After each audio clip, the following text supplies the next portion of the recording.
morning, beautiful people. Welcome back to another video. It's been a long time since I've actually recorded a video. So the last video you saw with the Mini Cooper was recorded over a year ago, but when we saw the Mini Cooper, we did buy something else, and that's this beautiful Mercedes Benz. So as you guys are seeing, this is my 2013 E200 coupe. And yeah, coupe, why didn't I go for a sedan instead? I mean, if you look at the body lines, it looks stunning, and the coupe's a lot more rarer than the sedan. But unfortunately, I believe it's time to sell this and buy something else. Going forward, I will be doing a lot more builds, and it's not just going to be a video at the end of the year when I'm about to sell the car. So stay tuned for some good content heading your way, and make sure you hit that subscribe button, and I'll see you guys soon. I want my baby to have your eyes. I'm going against my own advice. Should I do New York? I can't decide. Fashion week was more your thing than mine. I can't even lie, I'd rather stay inside. I can't do suit and tie. Can't be in one room with you and stand on different sides. One thing at a time, I have to learn. It's pretty cool outside, so I'm wearing the hood on, but that's my 2013 Mercedes Benz E200 coupe, and as you can see, it's beautiful when the sun hits. So the car's actually up for sale right now, so click the link down in the description and it could be yours next. But today, join me as we run through the car with myself and my best friend Amir, and we'll be giving you a detailed tutorial on whether this car is still worth it in 2025. So stay tuned, hit that subscribe button. I'll see you guys soon. Alright, so obviously when I bought this car, the car didn't look anything like this. We did upgrade the grille to the newer Panamericana grille. So it has the black slats, and we did change the logo as well. But let me put a picture of the original look of the car. So as you're seeing right now, that's a basic, but that looks a lot better. We did add a bit of Petronas green down below as well to add that contrast, and the VOR 86 touch to it. But come around for me, the next thing we added onto the car was these carbon fiber mirrors. Yes, carbon fiber mirrors on a E-Class, a bit tacky, some would say, but the contrast itself just makes it look a lot better in my opinion. Heading towards the back, we did add some black vinyl to this, so call it the blackout package if you like. We added this little tiny spoiler, which I think is big enough. It's not like the BMW, right? It's a lot bigger, but it's a nice small slim glass blacked out, and again the AMG Petronas green. And yeah, that's pretty much it for the mods. And I did add a little stripe up there, if you guys saw, just for a little bit more sparkle. Cut. So the key difference between the AMG line and the standard line is with the front bumper, the AMG has a bigger grille and a bigger chrome extension, which this doesn't have, but I still think this looks a bit better. So these are the basic Mercedes-Benz headlights. It does have daytime running illuminations down below, which you'll be seeing in a bit. And yeah, overall the front looks very aggressive considering its age, and that's the best part about Mercedes. The designs don't get outdated per se. So with these are the basic 18-inch AMG rims, and yes, please excuse the curved rash because they are from the previous owner. But as you can see from the side profile of the car, the front is very low, and the extra distance of the car itself is absolutely gorgeous in my opinion. It does have these sharp lines which continue throughout the car, and one of my favorite pieces has to be the little arch over here. Just gives it a much meaner presence. Ideally, if I had bigger rims, which I tried to install in this car, which didn't fit, that's a whole other story, it would have looked a lot better. But overall, the car looks very aesthetically pleasing. Excuse my hair, it's way in there outside.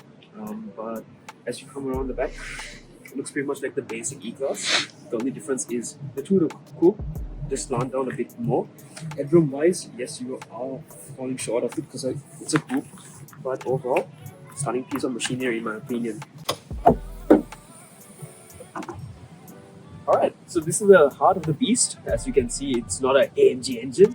It is a 2-liter 4-cylinder petrol turbo engine, making around 200 horsepower and 320 newton meters of torque. It's not too bad, but as my friend pointed out, he doesn't like the tacky plastic trims, and as you can see, it pretty much covers everything. But the nice thing is, if you come around this side, you can see the turbo and the downpipe. But unfortunately, because it's a Mercedes, you can't go for a stage 2. You can only be stock and get beaten by all the Golfs out there and I-30s. But it actually pulls, which is quite fast, which you might be able to see later on, but because it's double demerits, I don't want to be breaking any laws. Honestly, Mercs know how to do boot space. As you can see, you can fit in maybe 2 dead people or 2 alive people. But yeah, this has a lot of space and the cubic meters will be down below. Ow! Yeah, what you're going to do is grab the saddle, push the seat forward, 1 step in, but slide in, and close it. So as you can see, there's plenty of space, a lot of headroom as well, and the car's pretty much not bad. And legroom wise, pretty good. The seats have a bit of knee indentations as well. You have a speaker here, you have window button here, but unfortunately the car's not powered on due to safety reasons, because you don't want to get kidnapped and all of stuff be hijacked. And in the center console you have some space for cups and forks apparently as well. But that's pretty much it for the back. And as you can see, large panoramic roof, ventilations in the center console. So overall, the people in the back would enjoy, because it's a 4-seater, no one can sit in the middle, hence why it's an empty bucket seat area. But that's pretty much it for the rear seats. Let's jump on to the front seats, and the way you get out is the same way as you got in, just the opposite way. Insert the SpongeBob meme a few seconds. A few moments later. Put the seat back down, and your seat adjustments are on the door panel, just like any Mercedes. You have 3 memory settings: unlock, lock, window regulators, and yeah, you just jump in. Plenty of headroom once again, plenty of legroom once again, and you have your basics. So how about we start driving this and show you guys what it's all about. This is pretty much the interior. Car overall is pretty much perfect, and like I said, Mercedes know how to do the interiors really well. Yes, I love my BMW a lot more, but I can't be biased about this. The steering wheel, pretty much elegant today as well. The infotainment system is a bit outdated in my opinion, but overall it looks quite good because you have your basic functions out there. I'll try to stop somewhere later on and give a detailed tutorial of the infotainment system itself, but love the steering wheel. You have your drive toggle on the right, so you have drive, reverse, neutral, drive, and overall I would have to say this car is pretty sensational while driving. It's very smooth. Yes, bumps are a bit bumpy. Open in sports mode with the button over there. Downshift for a bit.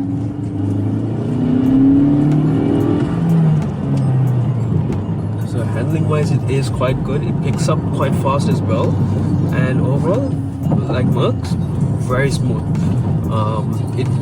I mean, you can't throw it around like quite really well, but it stays grounded. Unfortunately, we are stuck there in a bus right now, so it's